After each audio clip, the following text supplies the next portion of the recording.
여러분 안녕하십니까? 광주 MBC 뉴스투데이 시작합니다. 먼저 오늘의 주요 뉴스입니다.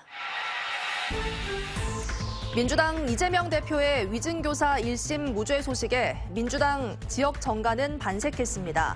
한숨 돌렸다고는 하지만 재판이 계속되고 있고 사법 리스크도 여전한 만큼 민주당으로서는 고민이 계속될 것으로 보입니다. 전남에서 처음으로 영암에서 조류 인플루엔자가 발생해 방역당국이 조치에 나섰습니다. 지난 동절기에는 전남에서 8건의 고병원성 조류 인플루엔자가 발생했습니다. 광주지방변호사회가 광주 지역의 일선 법관들을 평가해 하위법관 5명과 우수법관 7명을 선정했습니다. 일부 판사들의 권위적이고 고압적인 언행은 여전한 것으로 나타났습니다. 청주국제공항 연간 이용객이 400만을 돌파한 가운데 공항 관련 업무도 그만큼 빠르게 늘어 일손이 부족할 정도입니다. 채용 공고가 잇따르고 거점 항공사는 내년에 대규모 채용을 예고하고 있습니다. 올해 전남에서는 처음으로 영암에서 조류 인플루엔자가 발생했습니다. 방역당국은 확산 차단을 위해 살처분과 소독 등 긴급 방역 조치에 나섰습니다. 김규희 기자의 보도입니다. 영암의 한 가정형 가금 농장. 하늘에는 방역용 드론이 날아다니고 방역복을 입은 작업자는 드나드는 차량에 연신 소독액을 뿌립니다. 지난 주말 토종 땅 14마리와 기러기 4마리를 사육하는 이 소규모 농장에서 조류 인플루엔자 항원이 검출됐습니다. 올 들어 전국에서 4번째, 전남에서는 첫 사례입니다. 집단 폐사 신고를 받고 출동한 전남동물위생시험소가 정밀 검사한 결과 H5형 조류 인플루엔자로 확인됐습니다. 전남도는 현장에 남아있던 18마리를 모두 살처분하고 반경 10km를 방역지역으로 설정해 차량 등의 이동을 제한하는 긴급 방역 조치에 나섰습니다.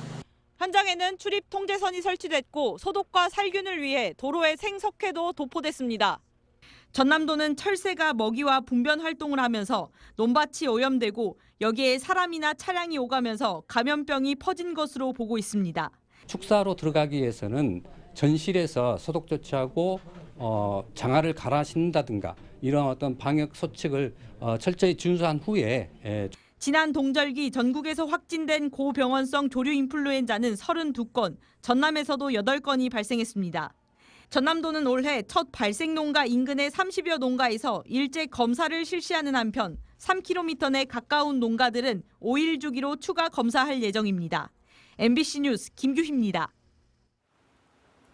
어젯밤부터 강한 비바람이 이어지고 있습니다. 현재의 레이더 영상 보시면 강한 비구름대가 광주와 전남 모든 지역에 머물러 있는 모습 확인할 수 있습니다. 지금 내리는 비는 오전 중에 모두 그치겠습니다. 광주와 전남에 오늘 점심 무렵까지 5에서 20mm가량의 비 예보 나와 있습니다. 비는 오전 중에 그치겠지만 강한 바람은 계속해서 불겠습니다. 광주와 전남 모든 지역에 강풍주의보가 발효 중인 가운데 시속 70km에 달하는 매우 강한 바람이 예상됩니다. 시설물 관리 계속해서 잘 해주셔야겠고요. 항공기 운항 정보도 꼼꼼히 확인 잘 하셔야겠습니다. 내일 또다시 비가 시작되겠습니다. 특히나 전남 동부 내륙 지역을 중심으로는 1에서 5cm 안팎의 눈이 내릴 가능성도 있겠고요. 그 밖에 광주와 전남 지역에서 5에서 20mm가량의 비가 내리겠습니다. 오늘 광주의 기온은 종일 10도에서 11도 안팎에 머물겠습니다. 오늘 낮 기온 어제보다 무려 6도가량 낮은 수준으로 춥게 느껴지겠습니다. 날씨 정보였습니다. 더불어민주당 이재명 대표의 위증교사 혐의 재판 1심 무죄 선고를 두고 지역의 민주당 정가는 일단 한숨 돌리는 분위기입니다. 하지만 재판이 계속되면서 이 대표의 사법 리스크도 해소되지 않고 있는 만큼 민주당의 고민은 당분간 계속될 수밖에 없을 것으로 보입니다. 주현정 기자가 보도합니다. 5개 재판을 받고 있는 이재명 대표의 두 번째 1심 선고 공판에서 무죄가 선고되는 순간 속보를 지켜보던 일부 시민들의 입에서 탄성이 터져나옵니다. 정말로 유죄 나올까 봐 걱정을 너무 많이 했어요. 앞서 공직선거법 1심에서는 피선거권 박탈형이 선고됐던 데다 아직 남은 재판들이 더 있는 만큼 의연하게 대처하라는 주문도 있었지만 앞에 여러 가지 혐의들이 있고 지금 좀 어려운 상황 속에 있긴 하지만 어떻게 보면 가장 강력한 차기 대선 후보로서 이 시간들을 잘 여야의 공방을 지켜보기 괴롭다는 시민도 많았습니다. 그러니까 서민들만 지금 다 죽어라. 소상인들도 요즘 너무 힘들잖아요. 장사가 안 되니까. 그냥 너무 자기들만 생각하지 말고 좀 국민을 생각해 줬으면 하는 바람이 좀. 당대표의 위증교사 1심 무죄 판결에 지역의 민주당 국회의원들은 SNS 등에 사법부의 현명한 판단이다. 정치검찰 개혁 필요성이 입증됐다며 일제히 환영했습니다. 윤석열 정권 하루빨리 끝장을 내고 또 검찰도 개혁하고 사법 정의를 세우고 민주주의를 바로 세우는 그런 정치를 하겠다고. 민주당으로서는 한숨 돌렸다고는 하지만 장외 집회에서 시민들의 호응이 예상보다 적은 현실에서 앞으로 어떤 전략을 짜야 할지 고민이 많을 수밖에 없다는 전망도 있습니다. 이재명 대표가 아무리 장애 집회 나가서 목청껏 외쳐도 생각만큼은 그렇게 반응이 뜨겁지 않은 겁니다. 네, 그러니까 방향 전환을 지금 해야 되는 상황인 거고요. 야당 대표에 대한 정치보복 수사라는 민주당의 주장과 여러 재판 중 하나일 뿐이라는 국민의힘의 평가조라 속에 일단 민주당이 전열을 가다듬는 데는 성공했다는 평가입니다. MBC 뉴스 주현정입니다. 판사들의 고압적인 언행과 태도는 꾸준히 문제로 지적되고 있는데요. 광주지방변호사회가 해마다 실시하는 법관 평가를 보면 증거 신청을 받지 않거나 당사자들이 원치 않는데도 강제로 화해를 시키는 등의 문제가 여전한 것으로 나타났습니다. 보도에 김영찬 기자입니다. 재판에서 가장 중요한 증거 신청을 받아주지 않고 재판 결과를 미리 판단하는 판사. 소송인들이 원치 않음에도 강제로 민사소송을 조정하거나 화해를 권하는 판사. 사건 초기부터 강압적인 태도로 판결에 불이익을 줄 듯한 말을 하는 판사까지. 변호사들이 지적한 광주 일부 판사들의 문제점입니다. 고압적이고 강압적인 언성과 태도는 계속 지적되고 있지만 일부 판사들은 여전히 개선되지 않고 있는 모습입니다.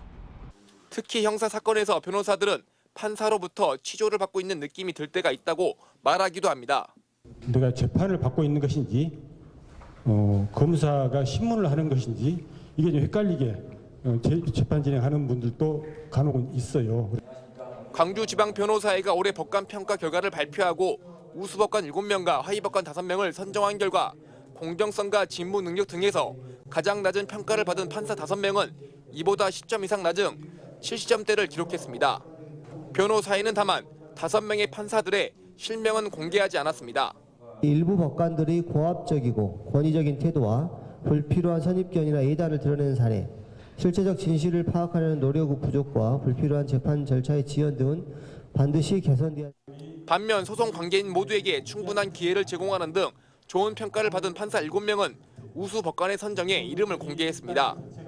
그중에서도 나상아 광주지법 판사는 2년 연속 올해의 법관으로 선정됐습니다. 이번 평가 대상에 오른 판사 489명의 평균 점수는 84.7점으로 지난해보다 조금 오른 것으로 나타났습니다. 광주 변호사회는 이번 평가가 법관 인사에 반영될 수 있도록 각 법원과 대법원에 제공하기로 했습니다. MBC 뉴스 김영창입니다. 지역의 한 장애인 협회장이 부하 직원을 지속적으로 괴롭혀왔다는 의혹이 제기됐습니다. 근거 없는 비방과 성희롱 발언을 퍼뜨리는가 하면 CCTV로 직원을 상시 감시한다는 증언까지 나왔는데요. 하지만 가해자로 지목된 협회장은 그런 적이 없다며 직원들의 주장을 전면 반박하고 있습니다. 김초롱 기자가 취재했습니다. 지역의 한 장애인 협회에서 근무하는 50대 사회복지사는 최근 우울장애로 정신과 치료를 받게 됐습니다.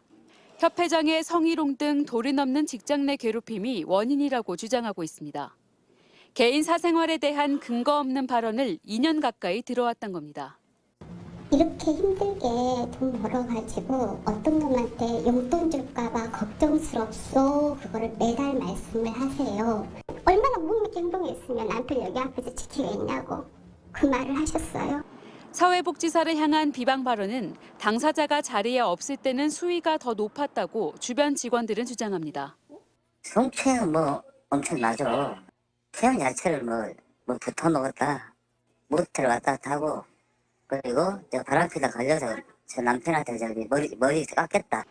일부 직원은 협회장으로부터 이런 이야기를 듣는 것만으로도 성적 수치심을 느꼈다고 말합니다.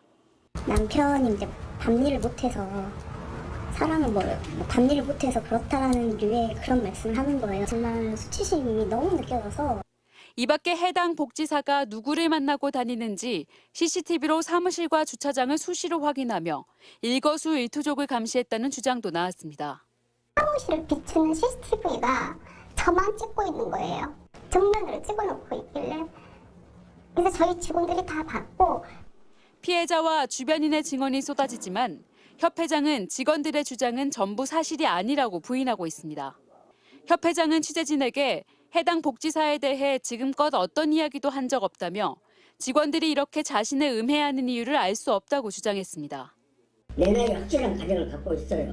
누구지 딸 같은 사람한테 뭐 직장 내 괴롭힘 그건 상상도 해볼 수. 자치단체가 사무실 CCTV 운영은 문제가 있다고 지적하면서 협회는 일단 CCTV 운영을 중단한 상태입니다. 경찰이 협회장을 허위사실적 시 명예훼손 혐의로 입건해 검찰로 보냈고 이후 수사 결과가 주목됩니다. MBC 뉴스 김초롱입니다. SNS를 통해 이성에게 접근한 뒤 돈을 가로채는 로맨스 스캠 범죄 피해가 광주에서 잇따라 발생하면서 각별한 주의가 요구됩니다.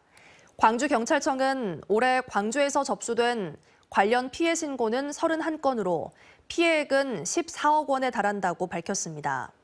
경찰은 SNS를 통해 대화를 걸어오는 사람은 일단 경계할 필요가 있다며 특히 투자를 권유하거나 돈을 요청하는 경우에는 사기 범죄라고 생각해야 한다고 덧붙였습니다.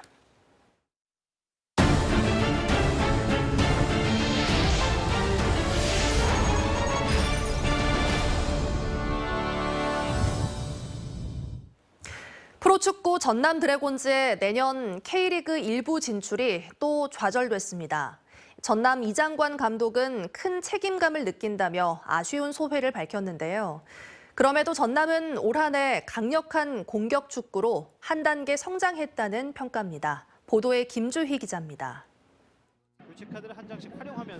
지난 24일 서울 목동운동장에서 열린 전남 드래곤즈와 서울 이랜드의 K리그2 2024 플레이오프전. 전남은 초반부터 플라카와 발디비아를 앞세워 매섭게 공세를 이어갔습니다. 후반 3분 플라카에 이어 후반 30분 윤재석의 연속골이 터지면서 승기는 전남으로 기우는 듯 했습니다. 하지만 이후 이랜드의 김신진과 백지웅의 슈팅이 잇따라 전남의 골문을 가르면서 경기 결과는 2대2 무승부를 기록했습니다. 전남은 일부 승강 플레이오프전 진출을 위한 마지막 관문을 넘지 못한 채 결국 고개를 숙여야 했습니다. 이장관 감독은 2018년 2부 강등 이후 어렵게 다시 찾은 승격의 기회를 놓친 데 대해 선수들이 체력적 한계를 극복하지 못한 결과였다면서 아쉬움을 감추지 못했습니다. 마지막 10분 남겨놓고 선수들이 체력적인 저하로 인해서 집중력이 좀 떨어진 부분들이 저희들이 그렇게 좀 어이없는 실수가 또 실점이 나오지 않았나 라는 아쉬움을 좀 갖고 있습니다. 그러면서 모든 결과의 책임은 감독인 자신에게 있다고 밝혔습니다. 감독으로서 승격에 대한 도전을 했지만 그 마무리가 좀 좋지 않아서 감독으로서 큰 좀 책임을 느끼는 또 한 해였던 것 같습니다.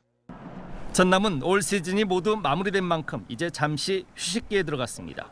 구단 측은 이제 올해로 계약 기간이 만료되는 이장관 감독을 중심으로 선수들의 이적 또는 잔류 여부를 두고 내부 검토에 본격 착수할 계획입니다.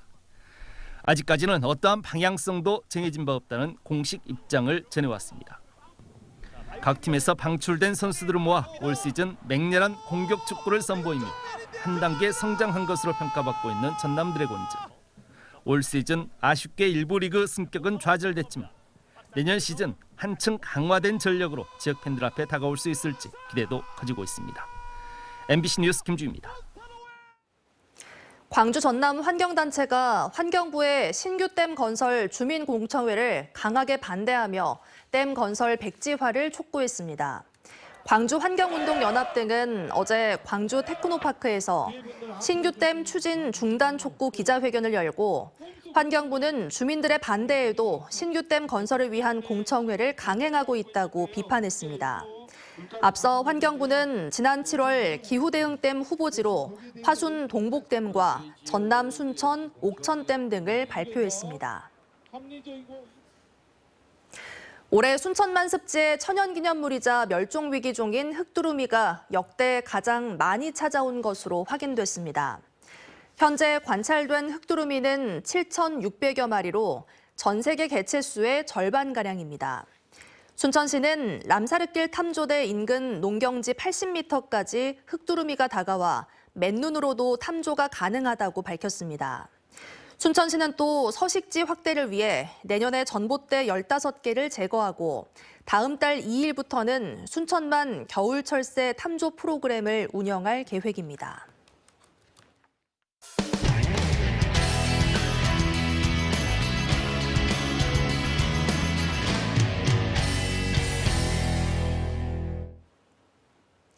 청주국제공항 연간 이용객이 지방공항 가운데 4번째로 400만을 돌파했다는 소식 전해드렸는데요.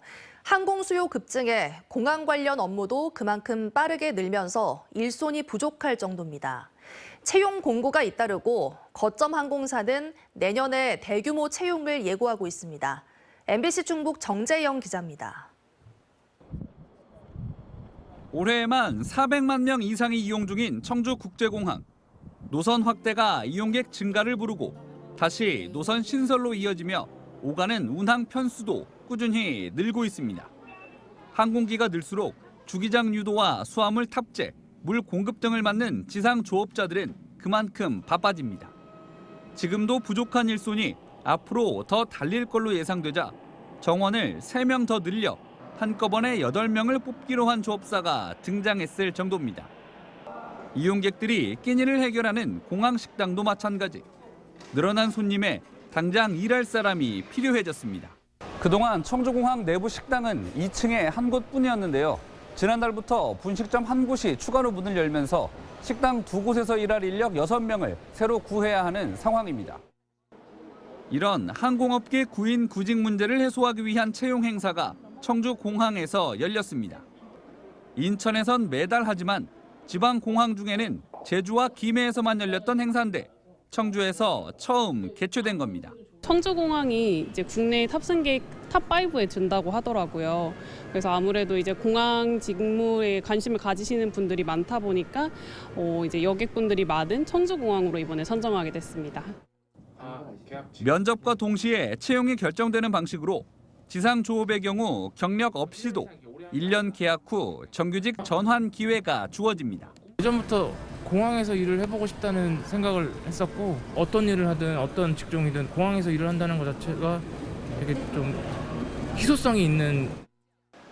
청주공항 거점항공사 에어로K도 연말부터 직원 채용에 나설 계획입니다.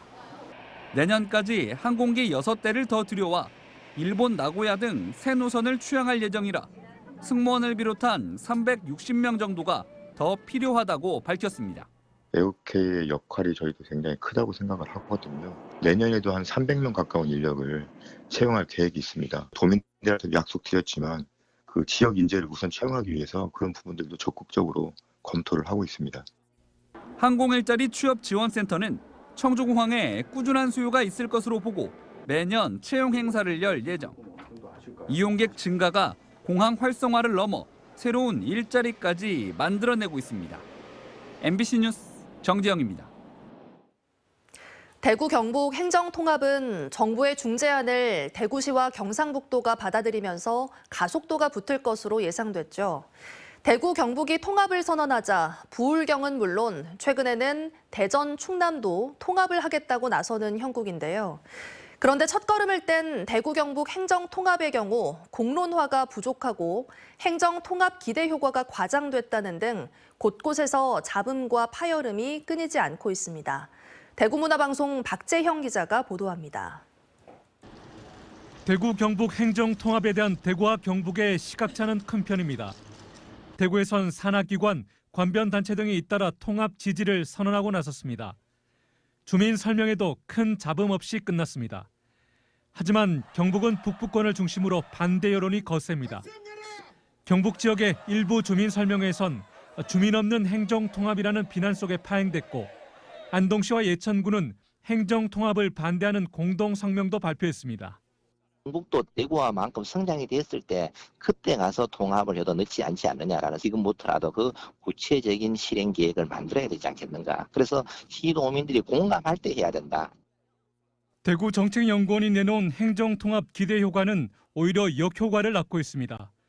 통합 이후 20년 뒤 인구가 491만 명에서 1205만 명으로 연평균 성장률이 1.41%에서 9%로 급증한다는 예측에 허황하고 과장됐다는 비판이 쏟아지고 있는 겁니다. 어떻게 이런 걸 다른 지역을 고려 안 하고 이걸 이렇게 통계를 내서 수도급의 그 특별시가 되었을 경우 only 여기만 되었을 경우에 한정하는 겁니다. 예. 그런 게 어디 있습니까? 그런 통계가. 일방적인 통합, 형식적인 여론 수렴이라는 지적도 끊이지 않습니다. 시도민들은 그냥 덜러리 씌워놓고 그냥 시도가 열심히 하고 이런 방식으로 해서는 그게 아무리 옳다 하더라도 앞으로 미래로 나아가는데 아마 제약이 있고 한계가 있을 거라고 생각합니다. 이런 가운데 홍준표 시장은 경북 일부 지역에서 소지역주의가 팽배해 있다며 경북도가 통합 추진에 속도를 내달라고 거듭 요청했습니다. 특히 행정통합 문제는 대구시는 순조롭게 가고 있습니다. 그래서 경상북도가 좀 더 분발해 줬으면 좋겠다. 주민투표 요구는 통합을 방해하는 책동에 불과하다고 일축하면서 경북과 보조를 맞추기 위해 시의회 동의안을 12월에 상정하겠다고 덧붙였습니다. 하지만 더 험난한 과정이 기다리고 있습니다. 대구시의회가 행정통합안을 의결하더라도 경북도의회가 북부권 등의 부정적인 기류를 잠재우고 통합안에 동의할지는 미지수. 통합 추진의 최종 관문인 특별법 제정도 난관에 부딪혔습니다. 국회 동의를 받기 위해 협조가 절실한 더불어민주당이 TK 행정통합을 연일 문제 삼고 있기 때문입니다. 정부의 중재안 제시로 무산 위기를 가까스로 넘긴 대구 경북 행정통합이 또다시 위기를 맞았습니다. MBC 뉴스 박재영입니다. 경상남도 사천군의 태봉산은 조선 6대 국왕 단종의 태를 땅에 묻은 태실지로 유명한데요. 일제시대 조선 총독부가 태실지를 훼손하고 이 땅을 친일파에게 넘기면서 방치되고 있습니다. 시민사회단체가 태실지 환수운동에 나섰습니다. MBC 경남 이종승 기자가 보도합니다. 천하 명당으로 불렸던 단종 태실지의 친일파의 무덤이 대신 자리를 잡고 있습니다. 일제 강점기 때 중추원 참의를 지낸 최영국의 묘입니다. 비석의 비문은 최영국이 민족교육에 앞장섰다는 등 공적으로 채워져 있습니다. 태실지에 설치했던 성물들은 어디로 갔을까? 일부는 최영국의 봉분 마감재로 쓰였고 태실의 내력을 담은 태비신은 두동강 채 나뒹굴고 있습니다. 일제 강점기 조선 총독부는 이시 종친회에 반대해도 단종 태실지를 파헤쳐 태항아리를 경기도 양주로 옮겼습니다. 비단 같은 걸 쌌는데 그거는 몇백 년 되는 게 바닥바닥에 사가지고 조선 종류부터 나온 관리들하고 이래 가지고 그래 가지고 넘어가면. 전국 태실지에서 가져온 태는 모두 54위였습니다. 일제는 왜 태실지를 훼손해 경기도 무덤터로 모았을까? 왕실 자녀의 태를 국가가 관리하는 태실지는 전 세계에서 고려와 조선 왕조만 보유한 독특한 문화인데 자녀의 건강뿐 아니라 국가의 안위와 발전을 기원하는 의미까지 담고 있습니다. 죽음의 상징인 무덤터로 옮겨 민족 정기를 끊어놓기 위해서였습니다. 태실은 기가 충만해서 하늘로 튀어오를 정도로 계속 발전하는 혈기가 있거든요. 생기가. 근데 일부러 무덤에다가 넣어서 미래의 발전을 없애고 죽이는 거거든요. 조선을 일본에 완전히 가둬버리는 거죠. 친일파에게 넘어간 태실지를 되찾기 위한 시도는 있었지만 실패했습니다. 최영국이 관직을 받기 전에 땅을 샀기 때문에 친일 재산으로 보기 힘들다는 국가조사위원회 판단이 있었고 사천시도 후손들에게 토지 수용을 설득했지만 거부됐습니다. 직계가족 한 사람이 그에 대해서 이렇게 한다는 건 어려울 것 같고 본인들께서도 크게 그거에 대해서 저희가 좀 보상이라든지 이를 얘기했을 때 동의하지는 않았던 걸로. 현재 친일파 재산 환수 업무는 친일재산 환수조사위가 해체되면서 법무부가 대신 맡고 있습니다. 하지만 10여 년째 신규 환수 실적이 없자 충북시민사회단체가 국회에 조사위 재구성과 법 개정을 촉구하며 직접 단종 퇴실지 환수 운동에 나섰습니다. 애초에 관심조차 없는 것이 아닌가라는 생각이 들고요. 조사위원회가 이제 다시 활동을 시작하게 되면 미환수된 부분들을 정확하게 다시 조사해서 극과 기속으로 하는 것이. 경남 지역 의회와 시민사회단체도 환수운동에 힘을 보탤 계획입니다. 퇴실지가 훼손된 역사적인 사실을 알릴 수 있는 그런 공간을 마련하여 시민들에게 또 알리고, 그리고 사천시 의회와 그리고 경남의 시민단체들하고 이렇게 협력해서 일제가 강제로 훼손한 퇴실지를 시민의 힘으로 되찾을지, 또 정치권도 응답할지 지역사회에 관심이 쏠리고 있습니다. MBC 뉴스 이종서입니다. 신안군은 지자체 최초의 김밥 축제인 신안 세계 김밥 페스타의 상징성과 대표성을 유지하기 위해 신안 정원김밥의 상표권 출원 등록을 추진합니다.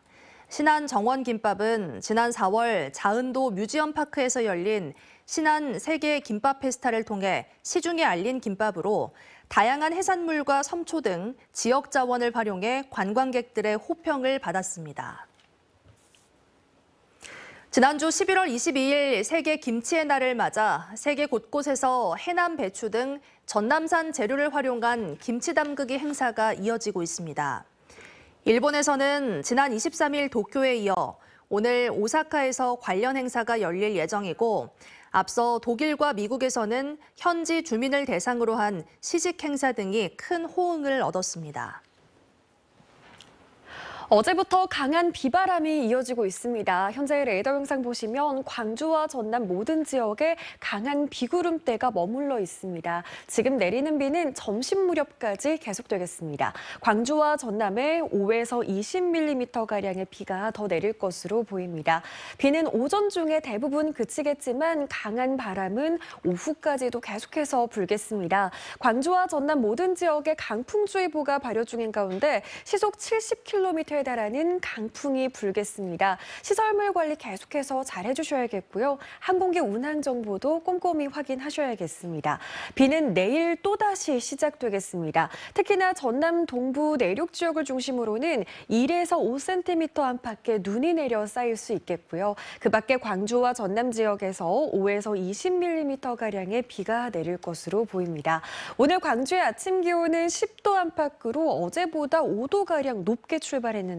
한낮 기온 비슷한 수준에 머물면서 낮 기온은 어제보다 6도가량 낮겠습니다. 대부분 지역에서 아침 기온과 낮 기온 비슷한 기온으로 예상됩니다. 강진 11도로 출발해 한낮 기온 13도 보이겠고요. 여수도 12도 보이고 있는 가운데 한낮 기온 13도 안팎에 머물겠습니다. 바다의 물결은 전해상에서 최고 4m로 매우 높게 일겠습니다. 다가오는 토요일까지도 눈과 비가 계속되겠고요. 수요일인 내일 광주의 기온 3도에서 7도 분포로 오늘보다도 더 추워지겠습니다. 날씨 정보였습니다. 이상으로 뉴스 마칩니다. 함께해 주신 여러분 고맙습니다. 언제 어디서나 내 손 안의 뉴스. 광주 MBC 뉴스 유튜브 구독으로 함께하세요.